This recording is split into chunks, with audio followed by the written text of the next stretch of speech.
Wah. Assalamualaikum warahmatullahi wabarakatuh. Selamat malam, siang, dan pagi. Perkenalkan, nama saya Renko Izaki dan rekan saya Savana Bila Putri Sampurno. pada kesempatan kali ini kami akan menjelaskan tentang spray drying.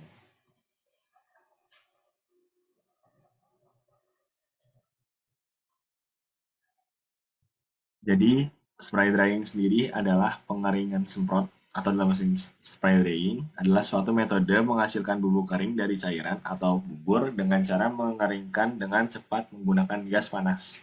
Metode pengeringan ini paling cocok untuk bahan-bahan yang sensitif terhadap panas seperti makanan dan obat-obatan. Sebaran untuk partikel yang konsisten menjadi alasan mengapa beberapa produk industri seperti katalis dikeringkan dengan metode ini. Pada dasarnya, spray dryer memanfaatkan prinsip pengeringan dengan menyemprotkan cairan ke dalam udara panas atau gas panas yang bergerak dengan kecepatan tinggi. Berikut merupakan jenis-jenis spray drying. Yang pertama ada atomisasi putar atau sentrifugal. Alat penyemprotan putar menyemprotkan pasokan cairan menjadi tetesan menggunakan roda berputar. Pengeringan semprot jenis ini dapat menghasilkan produk dalam jumlah besar dan merupakan sistem atomisasi paling fleksibel yang dapat diterapkan pada berbagai bahan umpan dan dapat digunakan pada aplikasi dengan viskositas sangat tinggi. Alat penyemprotan putar dapat dirancang untuk menangani bubur abrasif dengan menggunakan roda dengan sisipan keramik.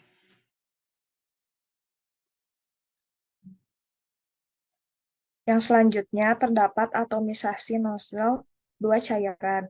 Dua nozzle cairan menggunakan gas di bawah tekanan 4 hingga 10 bar untuk menyemprotkan cairan.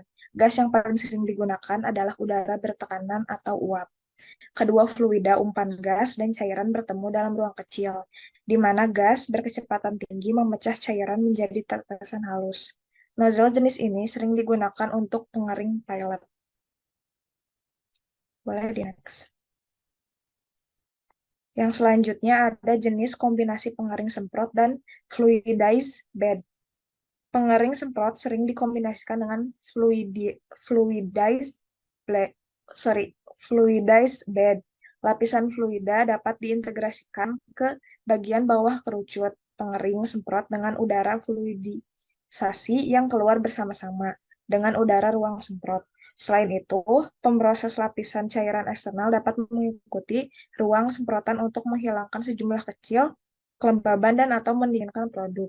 Lapisan fluida eksternal sering kali digetarkan untuk membantu fluidisasi produk. Sistem pengeringan 2 tahap dan 3 tahap ini paling sering digunakan untuk menghasilkan material yang diaglomerasi dan menghilangkan debu. Selanjutnya ada spesifikasi spray drying. Kapasitas mesin spray drying berbagai jenis secara signifikan tergantung pada jenis mesin produsen yang dipilih, serta tujuan penggunaan dan aplikasi produknya. Kapasitas mesin spray drying dapat berkisar dari beberapa kilogram per jam hingga beberapa ton per jam, tergantung pada ukuran dan model mesin pilihan kapasitas yang sesuai dengan keperluan produksi. Penerapan bahan atau produk spray drying adalah pada makanan seperti susu bubuk, kopi, teh, telur, sereal, rempah, perisa, pati, dan turunannya. Vitamin, enzim, pemanis, suplemen nutrisi, pewarna pakan, dan lain-lain. Dalam bidang farmasi, ada antibiotik, komposisi bahan medis, ataupun zat aditif. Lalu pada industri, ada pigmen cat, bahan keramik, dan lain sebagainya.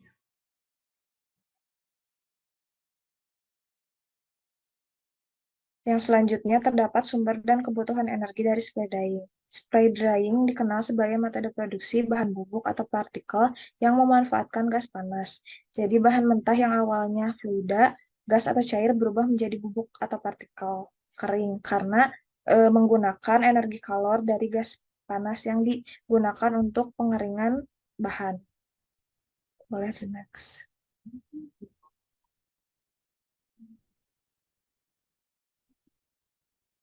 Yang selanjutnya terdapat prinsip kerja dari spray drying. Spray drying menggunakan atomisasi cairan untuk membentuk droplet. Selanjutnya, droplet yang terbentuk dikeringkan menggunakan udara kering dengan suhu dan tekanan yang tinggi.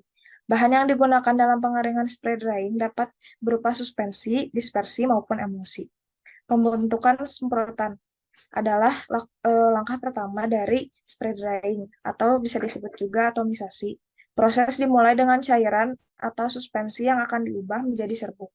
Cairan ini kemudian disemprotkan atau dipecahkan menjadi tetesan kecil melalui nozzle atau silinder pembilas. Ada beberapa jenis nozzle yang dapat digunakan, seperti rotary atomizer, pressure nozzle, atau nozzle dengan tekanan rendah, tergantung pada karakteristik produk yang diinginkan. Yang kedua adalah kontak dengan udara panas. Tetesan cairan yang dihasilkan oleh nozzle disemprotkan ke dalam ruang berangin panas. Udara panas ini biasanya ditiupkan dari bawah dengan kecepatan yang cukup tinggi. Udara panas berfungsi untuk mengeringkan tetesan cairan dan mengubahnya menjadi partikel serbuk. Selanjutnya, pada penguapan air, ketika tetesan cairan berkontak dengan udara panas, air di dalamnya menguap. Proses penguapan ini menghasilkan partikel padat yang mengandung komponen dari cairan awal. Partikel ini memiliki ukuran yang sangat kecil dan ringan.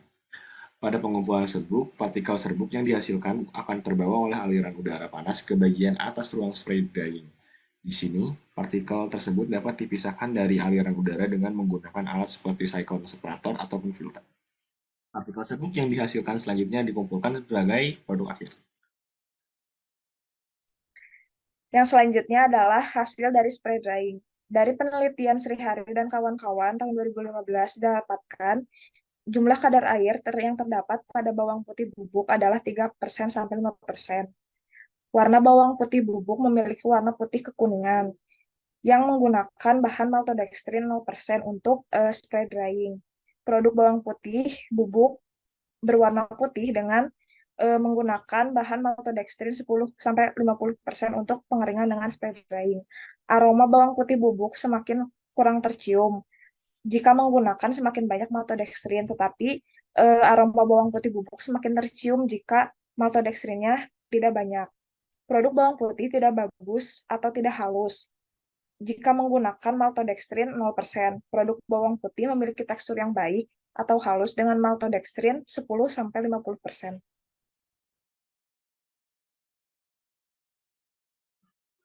Kelebihan dari spray dryer sendiri mengurangi waktu proses pengeringan dalam waktu 15-30 detik. Kontrol pengeringan yang mudah, kelarutan yang cepat. Produk hasil spray drying seringkali memiliki kelarutan yang cepat karena partikel-partikelnya memiliki luas permukaan yang besar. Partikel yang seragam pada spray drying menghasilkan partikel serbuk yang seragam dalam ukuran dan bentuk, yang sering diperlukan dalam berbagai aplikasi industri. Selanjutnya, kekurangan dari spray dryer sendiri adalah memerlukan daya yang lebih besar, memerlukan biaya yang tinggi, dan kehilangan aroma dan rasa. Dalam aplikasi makanan, spray drying dapat mengakibatkan aroma dan rasa produk, terutama jika produk bersifat sensitif. Lalu pada kerusakan nutrisi, beberapa nutrisi seperti vitamin bisa hancur atau hilang selama proses spray drying karena panas yang tinggi. Berikut ada daftar pustaka yang kami gunakan. Sekian dari kami, kurang lebihnya mohon maaf. Wabillahi taufiq wal hidayah. Wassalamualaikum warahmatullahi wabarakatuh.